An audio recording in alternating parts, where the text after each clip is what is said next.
8:13 de la mañana y llegó el debate a la FM. Hoy un tema maravilloso, Carolina. Vamos a debatir sobre las polémicas listas que se configuraron el día de ayer, porque entregaron la mayoría de los partidos, como siempre se hace en Colombia, casi a última hora, los nombres de cómo deben estar conformadas esas listas. Y lo otro, la discusión que tuvimos incluso esta mañana, que hablamos con el abogado constitucionalista Juan Manuel Charri, y es sobre esas curules por orden judicial, las inscripciones de paz que una juez en Bogotá, a través de un mecanismo de una acción de tutela, pues ha dicho, mire, eso tiene que proceder. Y es una discusión de fondo. Empecemos entonces por nuestros invitados. Qué placer que nos acompañen esta mañana Ramón Jimeno Azuri. Y si le digo ese nombre, ¿usted en qué piensa? En un abogado, periodista, guionista, escritor.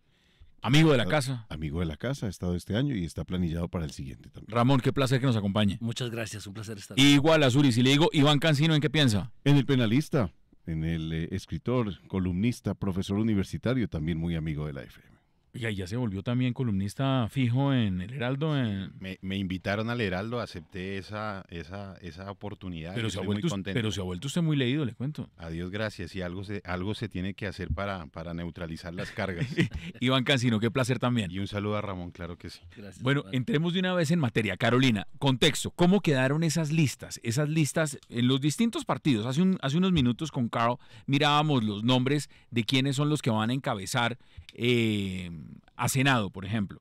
Pero en la configuración general hay nombres nuevos, hay gente en cuerpo ajeno, hay votos de los de siempre, hay unos delfines que no entraron. Cuéntenos más o menos cómo quedó eso. Bueno, Hassan, empecemos con quienes no van, que es una de las noticias más importantes y se da en Cambio Radical y en el Partido Liberal Juan Manuel Galán y el senador Carlos Fernando Galán en Cambio Radical. Tampoco va la senadora Claudia López, Horacio Serpa en el Partido Liberal, Vivian Morales en Centro Democrático. Luego de esta polémica decisión de haber hecho una lista abierta al Senado de la República, no se inscribieron Alfredo Ramos, Orlando Castañeda y su candidato presidencial Iván Duque. Quienes no aceptaron este cupo que tenían directo fue Rafael Nieto y Carlos Holmes Trujillo. Pero en cuerpo ajeno, quienes van a estar, y de lo que ha sido más polémico en el partido de la U, es las curules que tenían los senadores Ñoño Elías y Musa Besaile.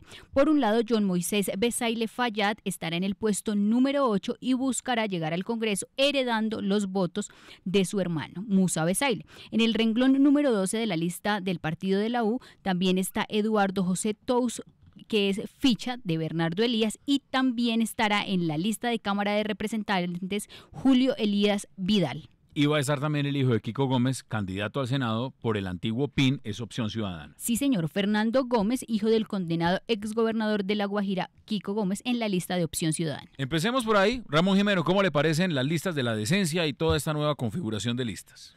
Pues no hay muchas novedades, la verdad. Hay 3 listas de la decencia, la de Petro, la de Fajardo y la de Robledo, y eso hacen que ese electorado se pueda dividir y los pone en riesgo a los 3, porque va a ser una votación bastante alta, pasa de 15 a 16 millones. O sea, como tema de estrategia en comunicaciones es un error que los 3 tengan el mismo nombre. Es un error que los 3 apunten al mismo tipo de electorado porque lo dividen y corren el riesgo de quemarse las 3 listas. Menos la Alianza Verde, que es un poco más fuerte desde el punto de vista electoral y de maquinaria.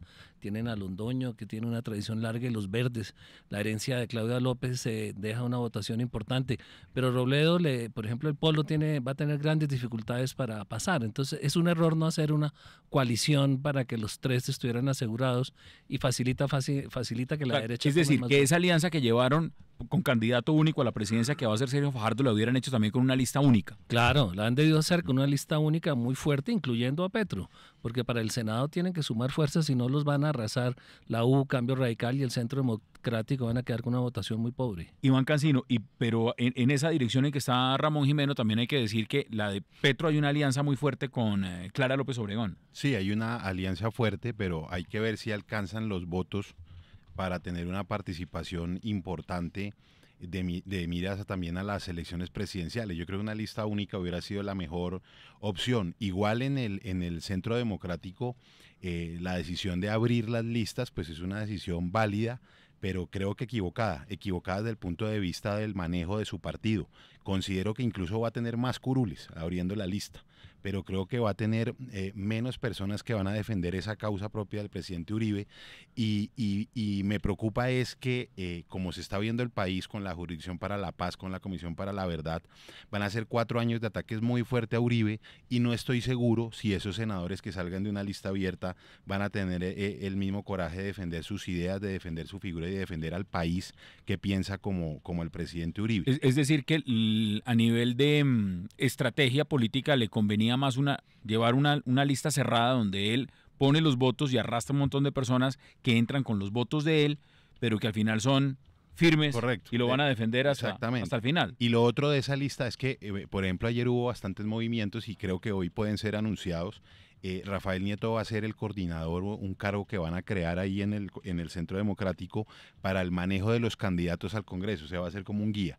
Y creo que la dirección del Centro Democrático se va a partir en dos: una dirección administrativa que va a mantener Nubia Estela, y una dirección política a la que llega Carlos Holmes Trujillo. Por eso no aceptaron hacer una participación en el Senado. Y las otras listas, pues celebro que encabece Cambio Radical Rodrigo Lara. Creo que es una persona que en la presidencia de la Cámara ha encontrado su madurez definitiva y va a ser muy importante en el Congreso. Y bueno, ojalá que senadores como Jorge Robledo puedan llegar y repetir, porque es una figura absolutamente necesaria para el país. Lo otro, lo de la lista abierta en el Centro Democrático, ¿usted cómo le parece, Ramón?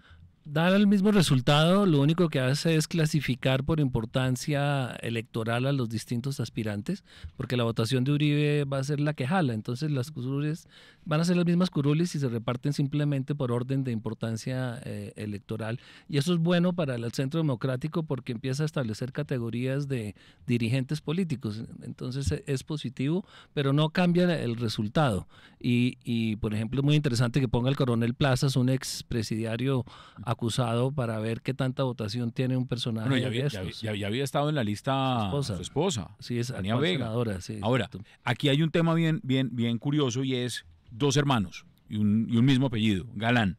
Uno en el Partido Liberal y el otro en Cambio Radical. Y los dos han decidido que no van a optar ni por un partido ni por el otro, participar de esta contienda electoral y estar en esas listas. ¿Ustedes cómo ven esa lectura?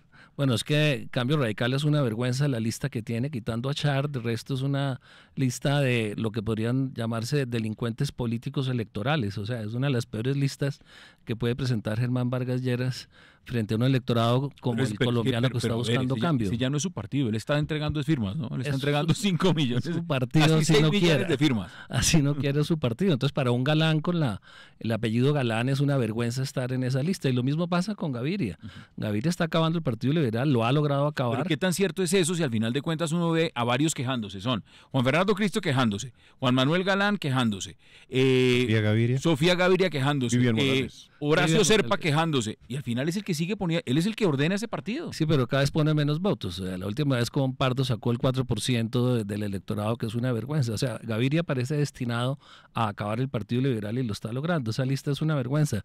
Quien la encabeza se opone al proceso de paz, no votó ninguna o muy pocas de las leyes para promoverlo, o negativo. Entonces, un presidente liberal, expresidente liberal que está promoviendo la paz, pone de cabeza de lista del Senado a alguien que se opone, no tiene ningún sentido. Ausentista, con muy escasa trayectoria relevante en el Congreso. Es una lista bastante pobre, teniendo gente muy buena, Velasco, gente que ha trabajado muy bien en el Congreso. Entonces, entre liberales y Cambio también con Vivian Morales, ¿no, Carolina? Vivian, entonces, tampoco va a ir. Ella no va en estas elecciones. Sí, entonces, los Galán se tienen que salir de esas dos lastres que les deja Gaviria y Germán Vargas Lleras en sus listas. ¿Qué piensa usted, Iván Cancino? No, yo sí ahí difiero. Yo creo que la lista de Cambio Radical es una lista importante. Creo que van a subir bastante el número de congresistas, y eso va a ser, digamos, el envión definitivo para la campaña presidencial y la fortaleza de Germán Vargas Lleras en miras a tener una unión fuerte para primera y segunda vuelta. Y yo lo de los Galán sí lo veo diferente. Ellos siempre tratan de mandar un mensaje de limpieza, pero tienen agenda oculta. Entonces vamos a ver qué buscan con esa renuncia, porque estoy seguro que algo buscan. No estarán buscando el nuevo liberalismo, o sea, un partido, que se reviva, o la gobernación. Ellos siempre tienen una agenda oculta. Y además nunca salen con grandeza. Es decir, Galán ayer peleando con Lara porque era el número 1 del Senado. Es un tema de egos.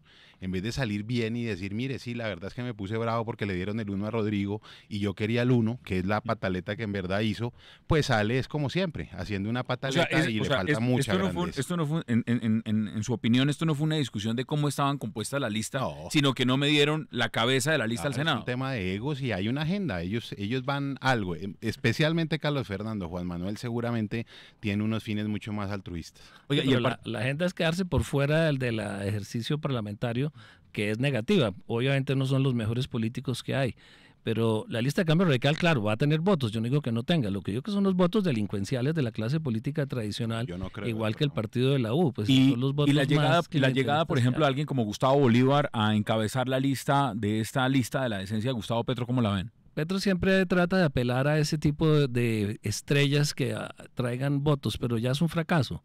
Es muy difícil, ya el país tiene la experiencia de muchos, Sergio Cabrera entre otros, que se presentan al Senado y a los 3 meses están que se suicidan. La misma Marisabel Rueda, que no es de la farándula, pero sí era una estrella del periodismo, llega pero casi es de farándula, llega al Congreso y no se aguanta la actividad parlamentaria y al poco tiempo se tienen que retirar. Entonces son trucos electoreros que ya no creo que tengan ninguna apelación. Yo creo que esa lista puede ser un fracaso con Gustavo Bolívar, por muy buen escritor que sea. Sí, no tiene votos. ¿Usted piensa? Pero ahí no, pero ahí se está jugando, no es un voto de opinión hoy en día. Pero yo no creo que que lo que la gente, por ejemplo, lo sigue en Twitter o le aplaude, no creo que eso se materialice en una idea política, y creo que Gustavo Bolívar se equivoca dejándose tentar por la política, porque si le va mal también va a perder credibilidad en su sector, en el sector que la tiene. Entonces yo creo que es una apuesta, desde mi punto de vista, equivocada de él.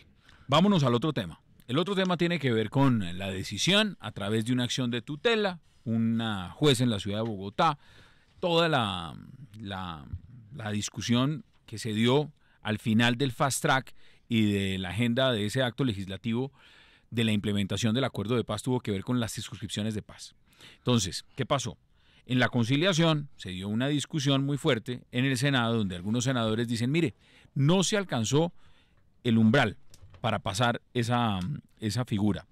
Y lo plantean diciendo, tenía que medirse un quórum sobre 102 senadores. El gobierno dice no, era sobre 99. Y voy a interponer sobre eso entonces unas medidas ante la justicia.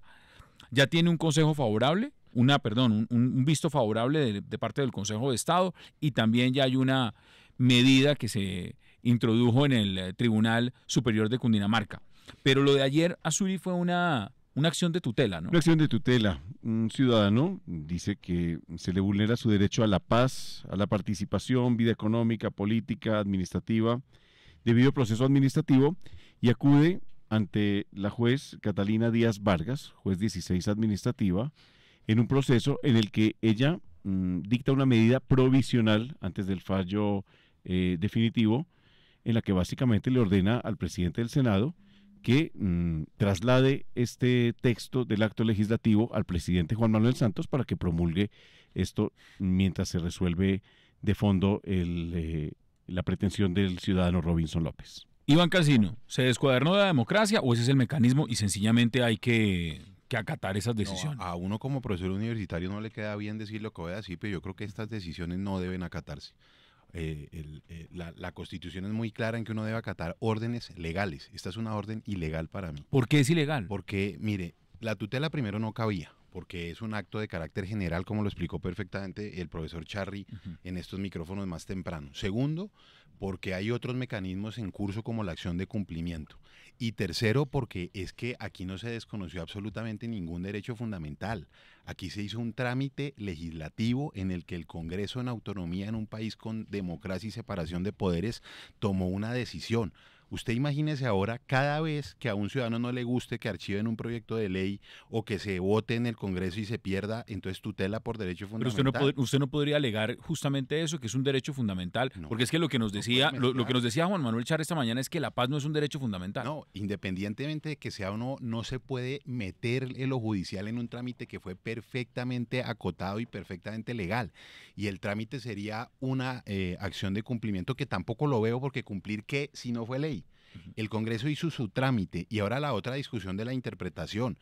El artículo establece que son el quórum sobre curules que no puedan ser renovadas, pero es que aquí están detenidos, no hay una condena definitiva. Sí, o sea, la silla no se ha perdido, no hay pues, silla vacía. No hay silla No hay silla vacía porque todavía. no hay una condena definitiva. Entonces, si me preguntan a mí, aquí hay una extralimitación de funciones que puede ir en contravía incluso de un tipo penal que puede ser el prevaricato. Entonces, yo creo que llevar al país a esos extremos en los que tiene uno que ir en contra de una decisión judicial porque sencillamente le parece bonito o quiere para la galería tomar una decisión, además la medida cautelar tampoco cabía. Si quiere, acepte la tutela y difiera para la decisión definitiva. Pero esta medida cautelar es una decisión desde todo punto de vista politiquera, ni siquiera política, como para la galera y además sacada de un código y de una constitución que no son colombianas. Así que yo creo que esta señora se le va a complicar la vida con acciones legales que le van a imponer. Y el presidente del Senado también tiene que tener mucho cuidado si acata o no acata esta decisión de tutela. Ramón, ¿qué piensa usted? Pues yo pienso que el gobierno con su debilidad, con el sol en las espaldas, está tratando de dar unos pasos que, como dice Iván Cancino, no corresponden a la institucionalidad. No tiene ningún sentido que si no logra conseguir las mayorías que se necesitan para aprobar lo acordado en el Colonia y en La Habana, pues trate de imponerlas por la vía judicial manipulando la Pero justicia. este argumento que lo plantea además, que esto viene desde el presidente Juan Manuel Santos y luego a través del ministro Guillermo Rivera, donde dicen, mire, un momentico, es que nosotros estamos convencidos que el quórum era sobre 99, no era sobre 102, y que esa votación se debió efectuar sobre ese número de curules y que ahí se alcanzaron los votos. Esa discusión, ¿usted la compra o no la compra? No, porque como lo dijo Iván, tiene que haber sido declarada la silla vacía y no lo ha sido. Mientras no sean declarados silla vacía los 3 detenidos que hay, pues el quórum sigue vigente y el gobierno lo sabía y lo que hizo fue mal su ejercicio parlamentario para conseguir la mayoría y no puede compensar ese déficit político con una acción judicial muy forzada que, como dice de nuevo Iván, pues tiene, o Charri que también lo afirma, no tiene ningún sentido lógico dentro de lo que es la administración de justicia. Las tutelas no son para eso. ¿Qué efecto va a tener esto entonces en el mediano plazo? Y se lo pongo porque ya la presión está con la medida cautelar para el presidente del Congreso, Efraín Cepeda, donde él tiene que decir, mire, o sigo el procedimiento y acato la ley. Aquí hay un juez que me está diciendo tengo que acatar esto. ¿Qué pasa si llega a acatar esa decisión? No, pues obviamente que tiene que mandar, tiene que inventarse algo que no existe, porque no fue ley. Entonces no entiendo cómo puede mandar algo que no fue ley a que lo firme el presidente. Para que lo promulgue. Claro, para que lo promulgue. Entonces lo que tendríamos prácticamente es una cadena de actos contrarios a la ley que en el caso del presidente de la República frente al proceso de paz pues ha sido continuo. Ha respetado la Constitución, no le muestra miedo a la autoridad y ha querido imponer su criterio como lo hace ahora desafortunadamente el ministro Rivera sumándose a esa cadena de infortunios jurídicos. Pero el presidente del Senado y los congresistas tienen que tener, yo creo que es que aquí no se está definiendo el futuro de este punto, se está definiendo el futuro de la independencia del Congreso de la República frente a la judicatura y por otro lado una decisión del Congreso no podía ser tomada por una juez de ese nivel, tenía que haber sido instaurada o al Tribunal o a la Corte Suprema de Justicia directamente, por el nivel. Pero un ciudadano de a pie lo que hace es que inmediatamente busca un mecanismo que sea el más rápido, más efectivo y más acorde y se va al mecanismo de tutela. Por supuesto, y el juez tenía que haber dicho esto no es mi competencia y subirlo, aquí ya hay un poco de temas formales, pero es que no es el tema de las curules, es el Congreso si va a dejarse manosear o si va a decir, mire, este es un Estado de Derecho donde hay independencia de poderes y el choque de trenes no lo hizo el Congreso. O sea, ¿usted cree el que choque de trenes lo hizo el juez y el ministro ¿usted del cree Interior? ¿Usted cree que en este caso entonces, y no sé Ramón si usted piensa lo mismo, Efraín Cepeda como presidente del Senado y de la Cámara se puede parar y decir, yo no acato? Pues sí, le toca pararse y no acatar porque tiene que cumplir con la Constitución, ya él como presidente del Congreso tiene que cumplir con las normas. No puede acatar una norma que como todo el mundo está viendo es ilegítima, ilegal. Hay una mayoría en el Congreso y no se puede suplantar esa mayoría por una triquiñuela jurídica, no tiene ningún sentido.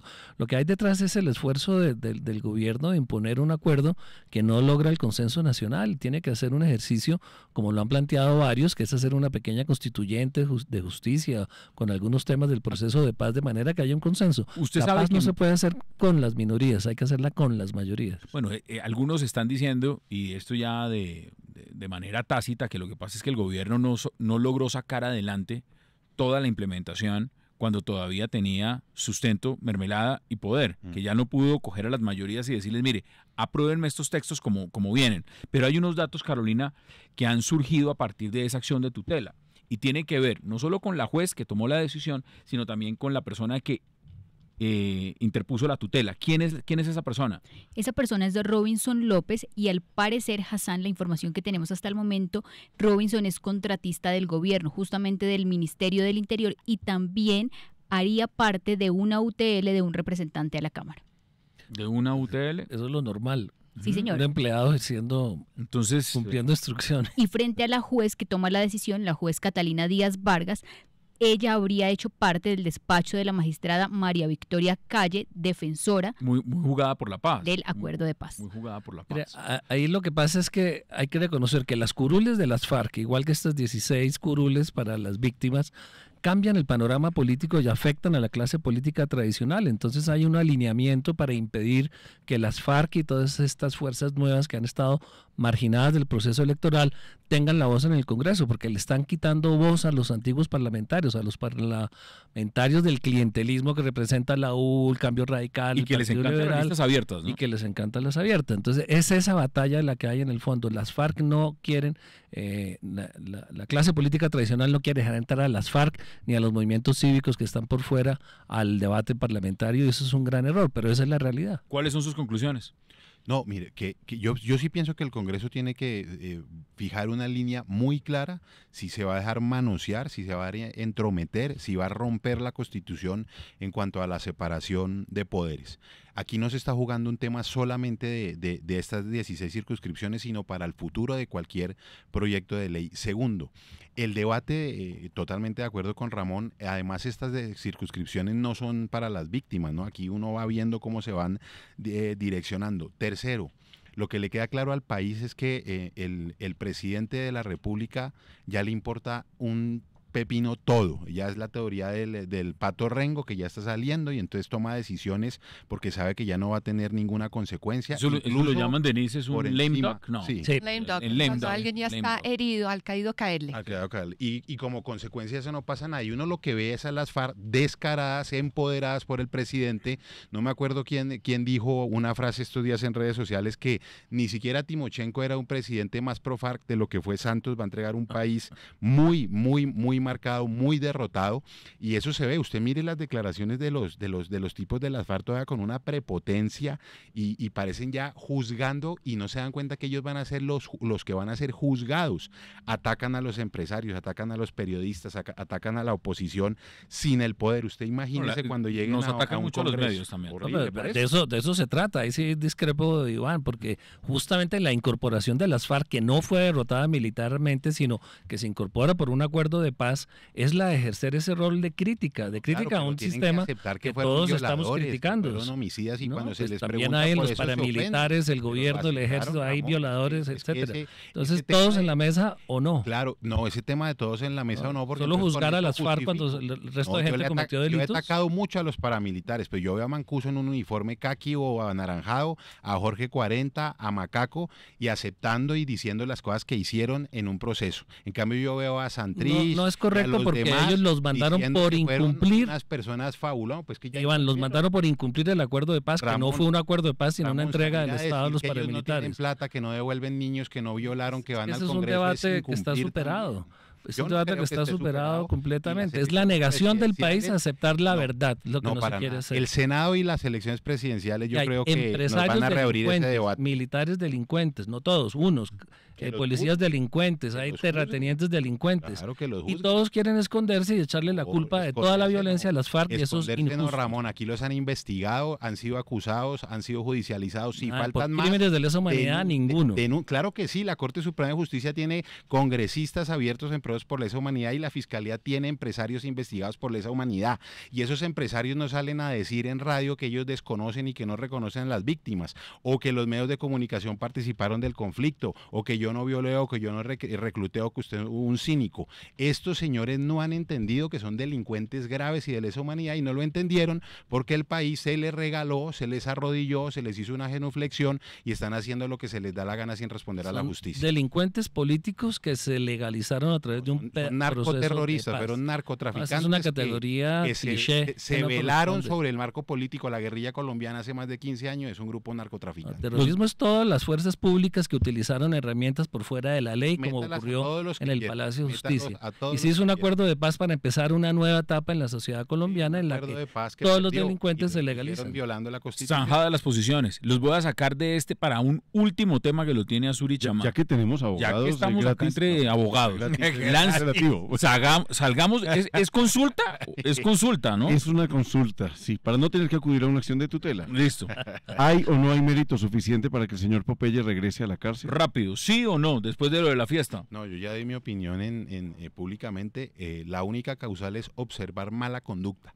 E ir a fiestas con criminales no es una mala conducta. Tendría que probar la fiscalía que él tenía porte de armas, que él tenía estupefacientes, porque dentro de las prohibiciones que trae podría incluir la de no reunirse con ciertas personas, pero la de él no la incluía. Entonces fue un error tal vez en el compromiso, y por no haberla incluido. Y por más feo que nos parezca, por más que lo deteste, por más que me parezca un delincuente terrible, pues yo creo que la ley está para todos y no se puede inventar una causa. Y la ley está para todos, pero la justicia y la fiscalía mediática actúan por encima de la ley también, y no hay nadie que por ahora los esté trancando. O sea, que si hay un clamor público porque se vaya a la cárcel, la fiscalía cede y le dicta una orden de detención. Pero eso es cierto. Pero en la fiscalía tenemos personajes del año. Personaje del año, pero por solo este año, hasta el 31 de diciembre. Ramón Jimeno, como siempre, un placer. Poco tiempo. Gracias por aceptar la invitación. Iván Cancino, igual, gracias por aceptar la invitación. Un verdadero placer. La FM Debate 839.